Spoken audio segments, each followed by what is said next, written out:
We're going to start with a conversation with Anirudh Damani of Artha Venture Fund in India.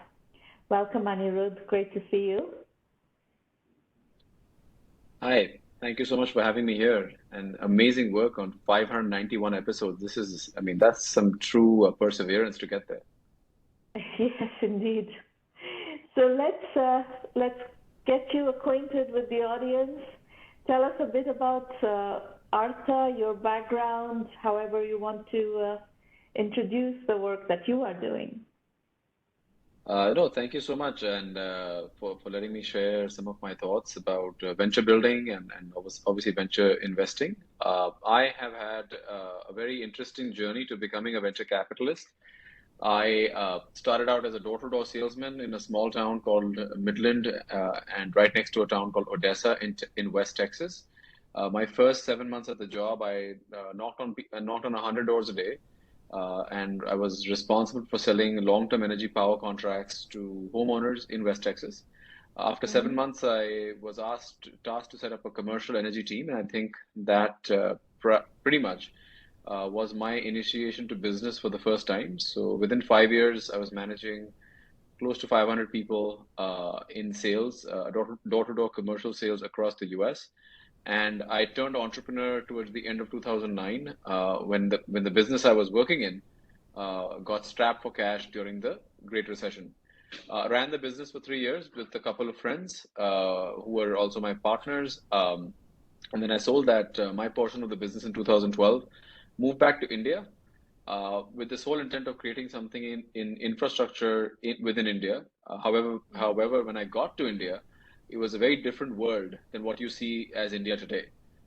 So I had a very tough time getting started in India, and the best they say the best ventures are built out of a personal pain point, and I started investing in startups because my pain point was how to do business in India.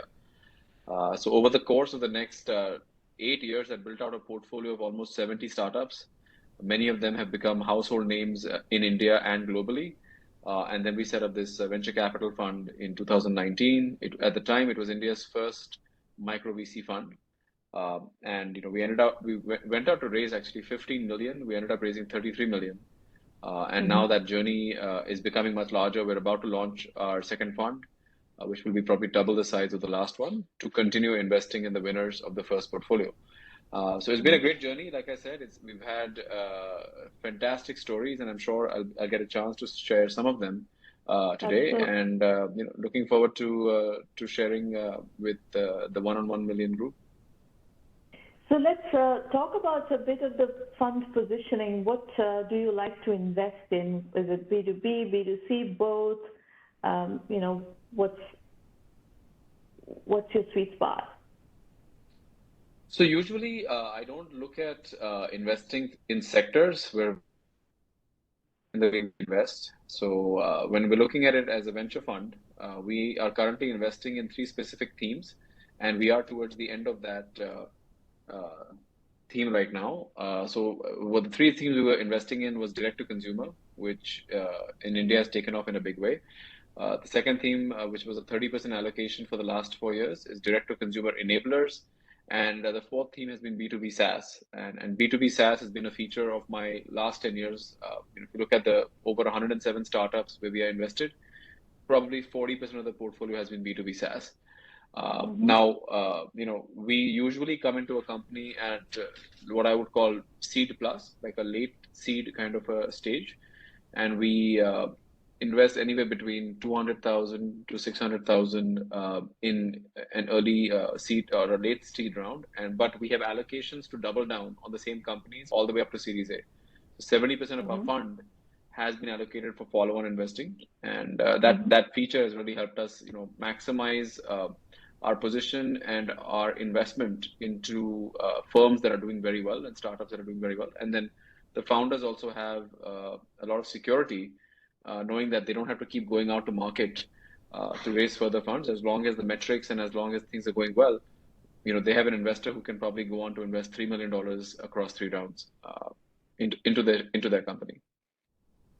Let's double click down a little bit on the stage.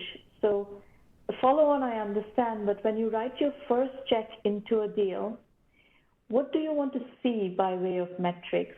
So it's a late seed, which means you are asking to see metrics. And what are those metrics in B2C? What are those metrics in B2B SaaS? So usually we want to see at least about $10,000 a month in revenues, we want to see a build out of the team. We want to see a product that is beyond the MVP stage, obviously, because we're looking at actual sales. And the sales, one of the things we also look at qualitatively is what is the kind of sales you're getting. Because you start the business with a thought process that I'm going to cater to a certain class of customer in a certain geography or in a certain hierarchy, right? However, what the sales data tells you, right? It tells you exactly who your customers are. So we want that kind of validation coming in from your sales data, and that's usually the time when we start getting invested into a company. Okay. That's why I call it seed plus, because it's beyond just being an idea. It's beyond just being a product. We're saying, okay, tell us who your first early customers are. Tell us how are they referring other customers. Tell us how they're using your platform, whether it is SaaS, whether it is a direct to consumer platform. A lot of data can get validated by looking at the kind of sales you're getting and the repeat rate from those customers. And geographically, these are all India-born companies? So yeah, I would say out of the 27 we've done from the fund, 26 are domiciled in India. One is domiciled in the US, but it's primarily an India business selling to the world. In terms of sales, however, I would say about 25% of our portfolio sales happen outside the country. But yeah, most of the companies are based in India.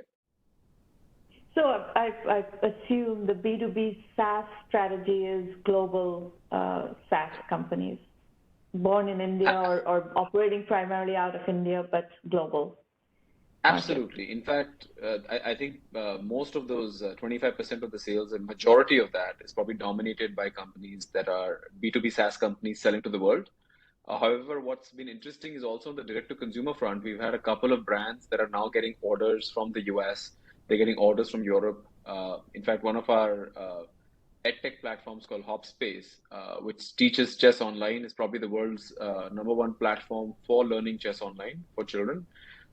They derive 80% of their sales overseas, and it's a direct 1:1 coaching that they're doing. So we're seeing some early traction in those kind of plays, and it's fairly interesting. But again, like I said, probably 80% of our global sales in the portfolio are coming from the B2B SaaS platforms.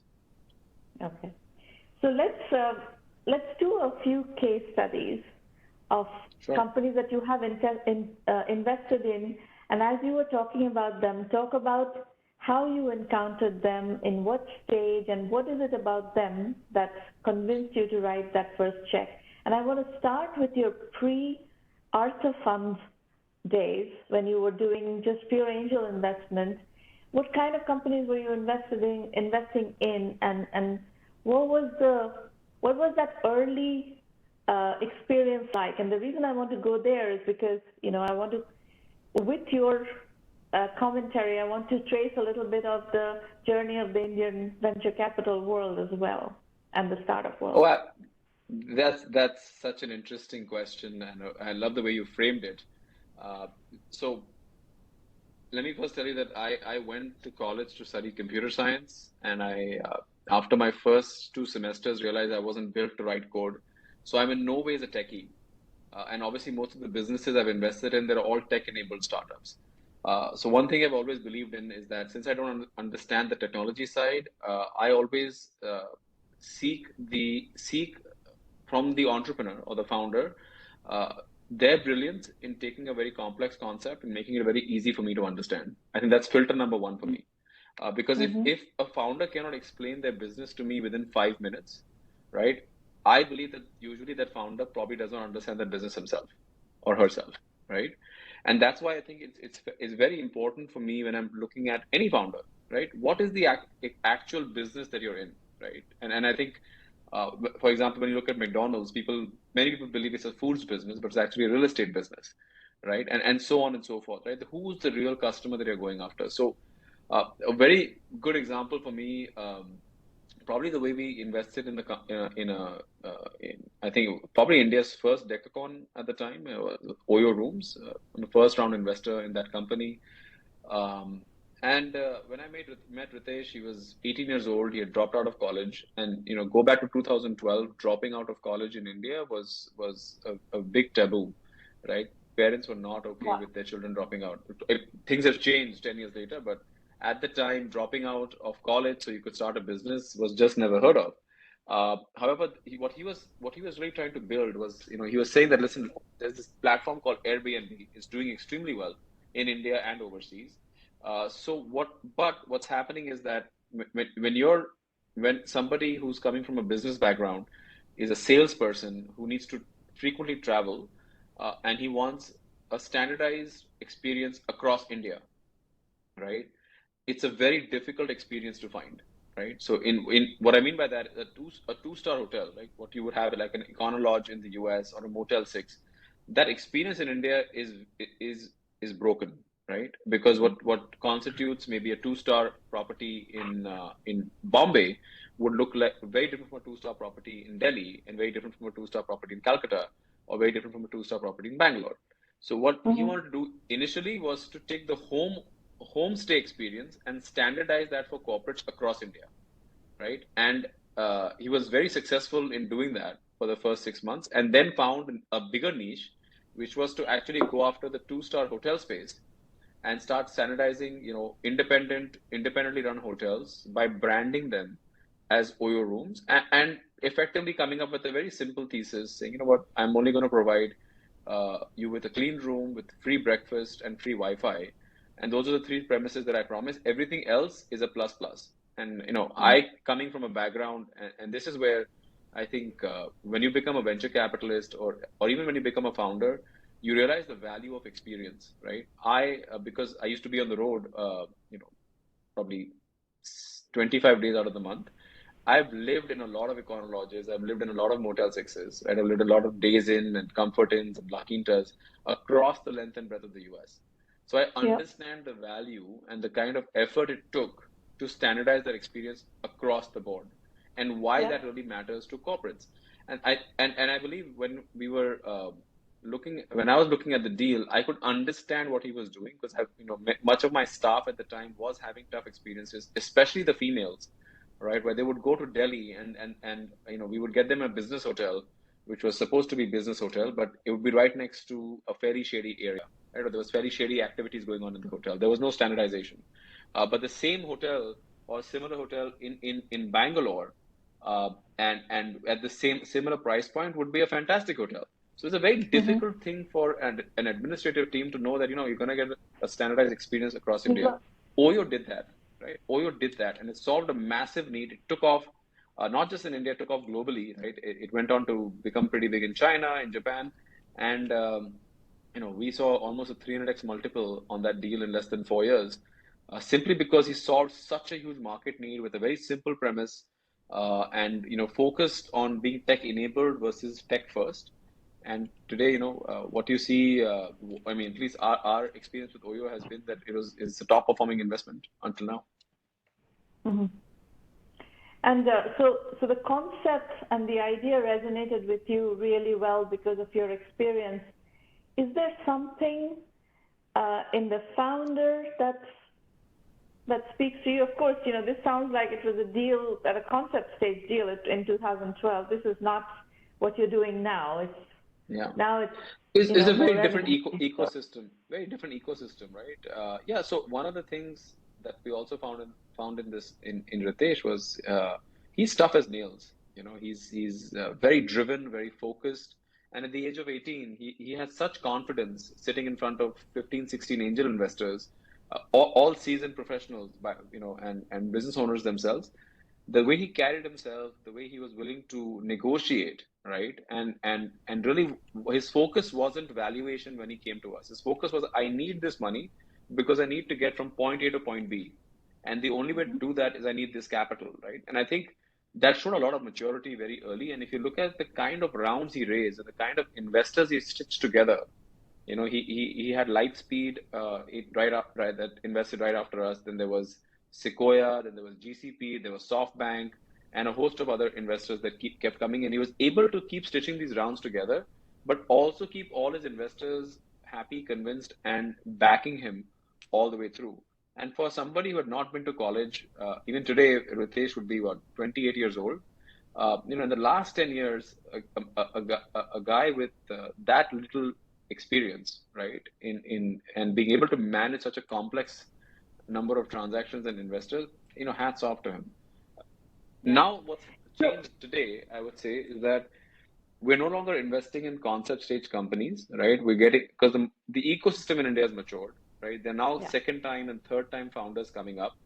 There are more professional. The average age of the Indian founder has also increased Yeah. because people that are even at vice president or later roles or higher roles in their companies are willing to quit because they're bit by the entrepreneurial bug. That did not happen 10 years ago. That's happening now, and that I think that's why you're seeing a much more different kind of an approach towards investing than what we were doing 10 years earlier. So let me lay out for our audience a little bit of the evolution of the Indian industry, which is actually not very different, although it's coming later in the cycle than what we have seen in the US, is a stratification of the different stages of investment. In the beginning, the period that you're talking about, 2010 to 12, 13, even 14, I would say, it was basically one small set of investors who were doing everything. But today there are, angel investors doing pre-seed, seed, and, micro VCs doing pre-seed, seed, post-seed, pre-series A, and then the larger VCs, the more traditional VCs, are doing Series A onwards. So there is a whole class of both angel investors as well as small VC funds that have evolved who have chosen what stage they want to play in and how much risk they want to take. And none of that infrastructure existed until maybe a few years ago. It started existing, and now it is actually fairly mature in that you do see more positioned funds on specific types of investments. So today you are positioning Artha in a much later stage, not late stage, it's later stage of the early stage development. So it's the revenue stage. Yeah. So let's talk about Artha. You have made 27 investments. So let's talk about some of the Artha case studies. So from the fund, I would, let me take you maybe through the case study for, we could look at HopSpace, right? So all 27 deals we've done at Artha Venture Fund are all deals referred to us. That's an additional filter I've been able to add over the last 3 to 4 years, which is, we're getting so much deal flow these days that it's very difficult for my team to keep up, even with the best ERPs and systems that we're using. There's just too much deal flow coming our way. So when we added a filter which said every investment we do that comes into us, we only take a look at the deck if it is referred by somebody in our network, either a founder or a co-investor that refers the deal to us. So HopSpace came to me through one of the IC members. Very interesting deal. They were initially pre-pandemic. They were looking at building in India. We've got these class-led gyms called Cult. They've become very popular. They were almost at a unicorn valuation and then got acquired by India's largest conglomerate called Tata's. And now their CEO is heading the Tata digital platform across India. So what Priya and her team were trying to do, Priya, Harsh, and Bhaskar, were that they were trying to build a cult but for kids. So they're saying, can we put all classes under one roof? And the parent doesn't have to go from place to place to be able to ferry. We're losing part of your audio. I'm not sure what's happening. Can you hear me now? Yeah. Okay. So where did I get cut off? Should I restart? You were talking about HubSpace. HubSpace, yeah. So like I said, this deal was referred to us by our investment committee member Ramakant. who's now who's now the founder of a unicorn called LiveSpace, based out of India. What the company initially did was they're trying to build a all classes for children under one roof, right? And so the parent would not have to go ferry a child from different classes, like from a chess class to a dance class or something like that, because they can all be in different places. And India has a huge traffic problem. So what they would do is they would go to a school, say after you're done at 4 p.m., why don't we use your facilities and we'll create Right. all classes for you under one roof, and a parent can test out different classes with their child and then decide to sign up for one for a longer duration, right?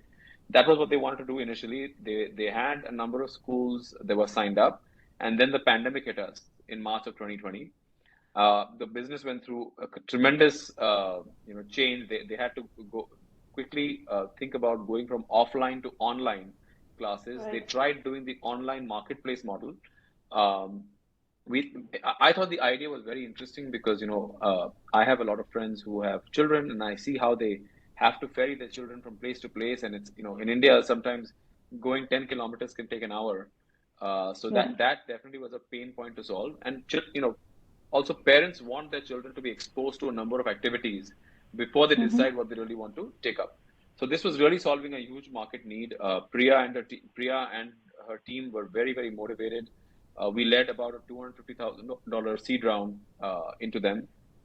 And during the pandemic, after the entire business got wiped out, we had several conversations on the pivots they had to do. They decided to go for an online marketplace.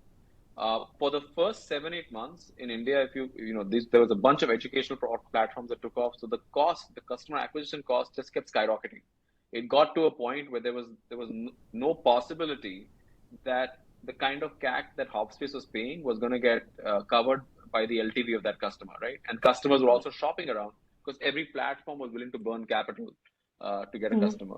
But one of the things we do with our founders, and this is a very common trait you'll find through Artha companies, is we speak to them and track their numbers on a weekly basis, right? So one of the numbers that we were tracking, and the tracking is not for us, but it's more for the founder to realize, what's happening in the business, right?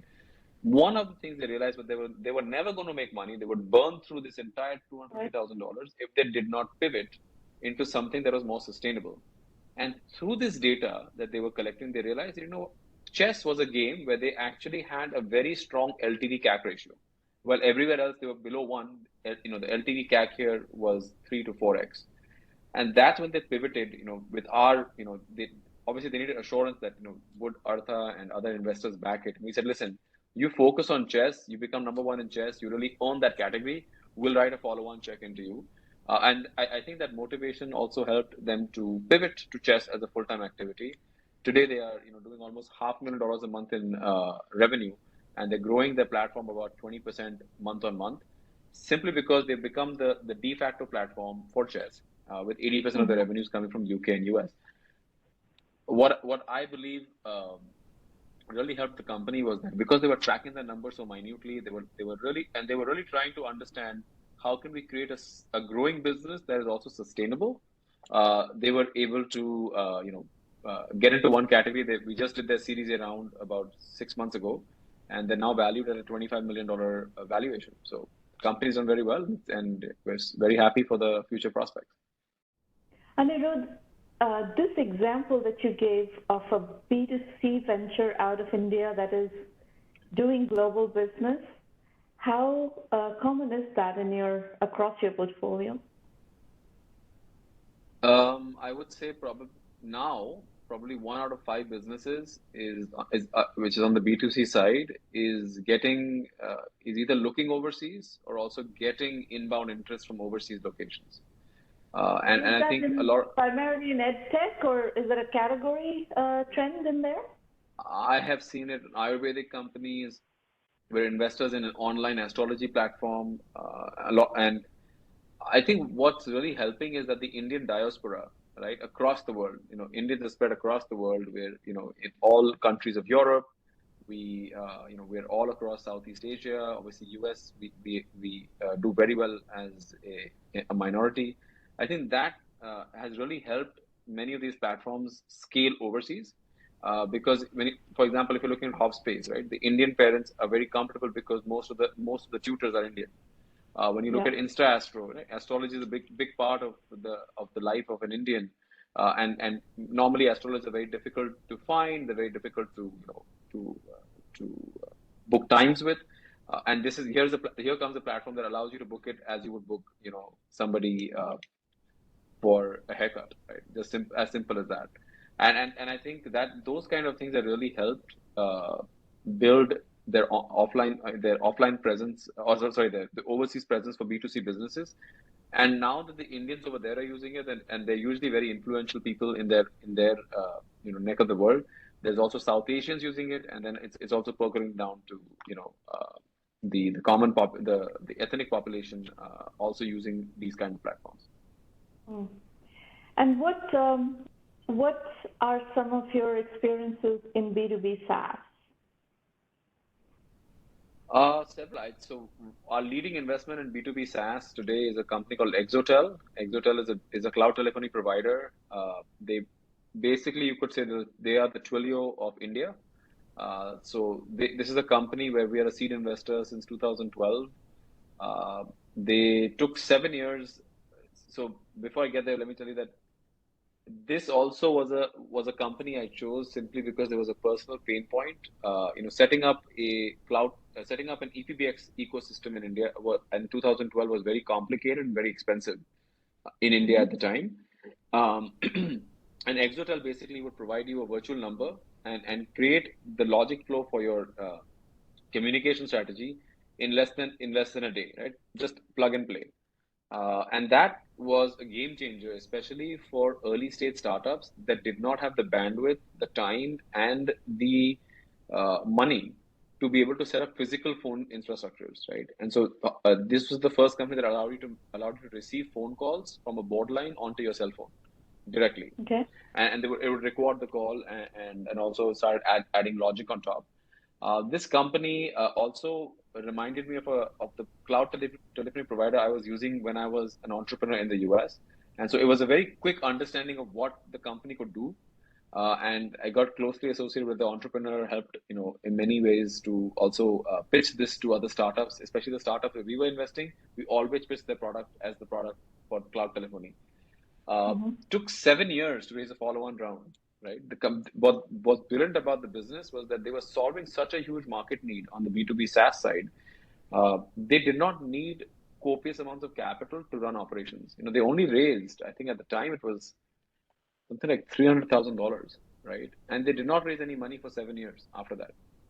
They raised the next round straight at a $25 million valuation in 2019, and now they are valued somewhere close to $350 million. But what's very exciting is the founder, even at this valuation, at this Series D valuation, owns, I think, close to 45-50% of the company. Because they literally, what he's been able to do is that he's been able to grow by using customer capital versus venture capital, right? So he's been able to save dilution. He's built a very sustainable, very profitable business. They are almost a 100 million ARR company today, and a market leader. Everybody knows who Exotel is in India, and they've then grown that business and taken it to Southeast Asia, right? And they provide their cloud telephony services in Indonesia, and they're providing it in the UAE, and so on and so forth, right? Very, very interesting business. I mean, definitely our bellwether, if you would call that, in the B2B SaaS side. And we always compare other B2B businesses and how to scale that with the way, Exotel has scaled over the last decade in our portfolio. I have a number of questions based on what you said. How much are you seeing penetration of Indian companies, especially the B2B SaaS companies, into Southeast Asia? I mean, Indonesia is a very big market. Is that turning out to be a big market for actually not just B2B, B2B and B2C in Indonesia is a very big consumer market too. Definitely. I think, and probably more SaaS gets there before I think B2C gets there. And I also believe, the way India is structured, right? If you take a 30-minute flight in India, By the time you land, you will see a change in the way people dress, in the way people talk, in the business culture. You'll see a massive difference on a every 30-minute flight, right? So which means that when you're building a B2B SaaS platform for India, you're not building it for one country. You're building it actually for 30 odd countries, right? And then because even the way we write changes from state to state to state, right? We don't write with the same the common language of those states is not even similar between what happens in Punjab and what the way we write maybe in Tamil Nadu. Uh, but when a platform like that scales across India, it gets very, very robust because it has to take on, multiple, it has to be dynamic enough to cater to the local audience and also the operator that is managing the software. So it becomes very, very robust scaling across India. However, India continues to be a very, very price conscious market. So India is not usually the place where you come to have massive profits. You get massive scale, but you may not get massive profits. However, when you develop a robust business with a low cost base, because you are looking at India as your market, when you go overseas, and I've seen this both businesses scaling in Africa, the African continent, or Southeast Asia. Here are two parts of the world, probably holding somewhere close to 2 billion plus people that are willing to pay much higher amounts on an ARPU basis than what you would be charging in India. In some cases, I've seen there's willingness to pay 4 times more than what's being paid in India, but your cost base continues to be in India. So therefore, it's very, very profitable for a business to scale in India, get robust in India, and then go overseas and sell to those markets because they'll still be undercutting the competition out there, but be massively profitable because their cost base was learned and built in India.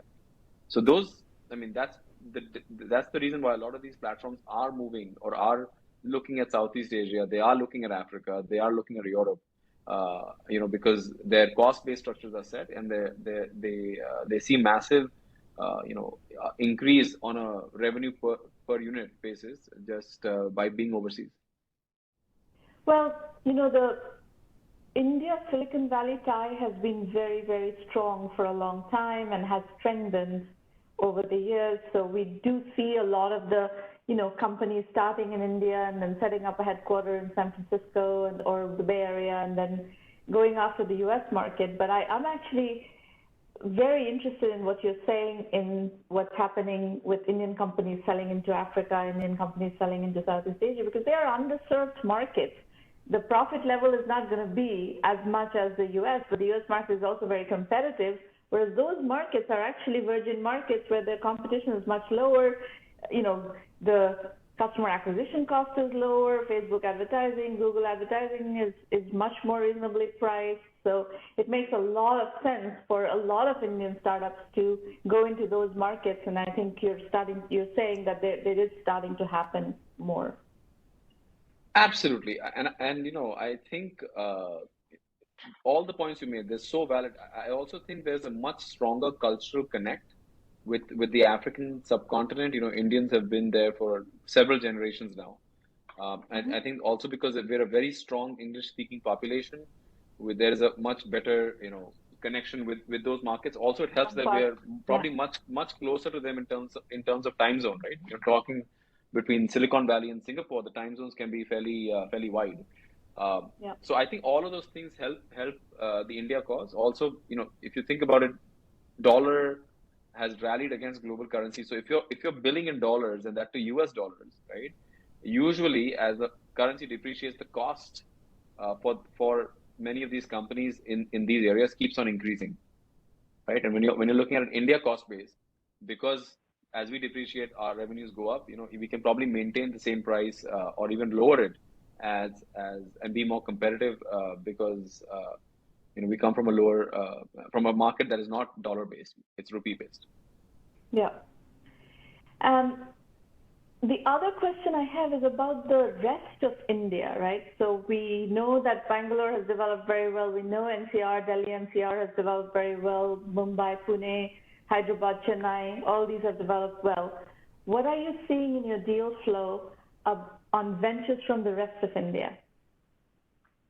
It's been a very exciting market. So one of the key things in India, and we just completed our first investment in the state of Uttarakhand, right? A company based out of Dehradun. that is bringing B2C products that from its local region, right? The Uttarakhand is known for its pulses, and it's a lot of their herbs have medicinal value as well. So we just invested in a company there. We're invested in the largest startup hotel chain in multi-brand chain across the Northeast called Chai Break. So we are very, very active in that ecosystem. I think the best values obviously come where people aren't looking. So most of our portfolio is concentrated across the north. A lot of companies are in Delhi and neighboring markets, and the Northeast. We've done a number of investments even in Bombay and surrounding areas, but Bangalore, obviously we have investments there, but I would say probably 25% of our portfolio is in Bangalore, which is, we've always been looking for value where nobody else is seeing it at the moment, right? So we always want to keep running to where the football is going to be rather than where it is today. And that's helped us, build out a fairly diverse portfolio across the subcontinent. Last question. You said earlier that the deal flow has exploded and you have introduced an additional filter of referrals. Now, if you don't use the referral filter, what is the size of the deal flow right now? Oh boy, it'd probably be about 100 plus deals a week if I don't use that filter. And probably close to 200 deals a week. 100 was what we were doing before we brought in the filter. So you're seeing about 10,000 deals a year. Easily. How many startups do you think are operating in India right now? Probably close to, I think, 10, 12,000, probably a little bit more. Okay. All right. Interesting. Very interesting benchmarks. We've been doing the And again, I'm counting as a startup probably something that has been funded or is bootstrapped to a certain level, right? We've been doing the Indian startup ecosystem for a long time now. I've been working on I did the first company in the Indian startup ecosystem when there was no Indian startup ecosystem, but it started to come together in the late 2000s. So it's been a very, very robust growth of the Indian startup ecosystem. My team says that I must be corrected right now. The government of India has its own database of startups, and as per that database, there are 77,000 registered startups in India. So that's a pretty decently big number across 656 districts of India. 77,000, off by a factor of 83%. So 77,000. Very cool. Well, Anirudh, it's been a great pleasure speaking with you and catching up on the Indian ecosystem. We will continue the conversation later. Thank you for coming today. Thank you so much, and great conversation. Please keep this show going. 591, 600 around the way, and looking forward to staying in touch. Take care. Bye. Bye.